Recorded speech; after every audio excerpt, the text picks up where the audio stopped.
Now, a RunHaven classic, fantastic finish. Dramatic moves where only one can wear the gold. 1989, Portland, Oregon. The Cascade Runoff. The Northwest has always been a great racing area, and in the late 80s, a top international field gathers for a tough 15K through the streets of Portland. Number 4, Rolando Vera of Portugal leads with Alejandro Cruz of Mexico on his shoulder. Later in the race, the course sends the field through the hills around the City of Roses. And while the slower runners are in sunshine, the leaders face a brutal squall.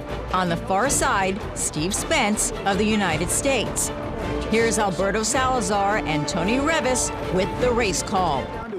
His chin a little bit, his chin down to his chest rather, and that's a sign that he's just chomping at the bit. He's running very much in control of himself. Vera has been sprinting all out for about the last 200 meters. I don't think he has much left. Whether Cruz is going to be able to respond at this point, we'll have to wait and see. But Spence, I feel, is just, he knows that this is his race. All he's got to do is just wait until he sees that finish line and then go into that final kick. It's almost like time to pick your spot. That seemed like it right there, but he backed off. That was a little test surge there right there. That's a tactic I used to use to try and sprint a little bit just to see how somebody reacts and then wait for that one last final move. Look at Spence, just look at him. I mean, he's just got this, he's just looking at him. He's just picking any spot he wants, and there he goes. There's no way they're going to catch him at this point. He's starting to go right now.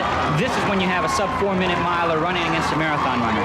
He knows how to time that kick so that he can carry it. What a beautiful race by Steve Spence. He was second last week at the last month rather at the Bloomsday 12K. He's been a non-winner all year for the last 2 years. His last victory at the '87 Jacksonville River Run. That's where he made a name for himself. Look at those arms. Look at the way he's pumping those arms. You can just see that he has a lot left. Cruz has not given up, Alberto. Cruz has got, this is his all-out surge to the finish. He's gutting it out. You've got Spence now, the classic track runner. He's pumping his arms, but you got Cruz, and he but doesn't know Alberto, when to quit. Spence is tiring here at the finish, and Cruz is going to go by him. I can't believe it. Cruz is going to win. Spence had it, but Cruz wins it. Spence in second. The 1989 Cascade Runoff. A RunHaven classic, fantastic finish.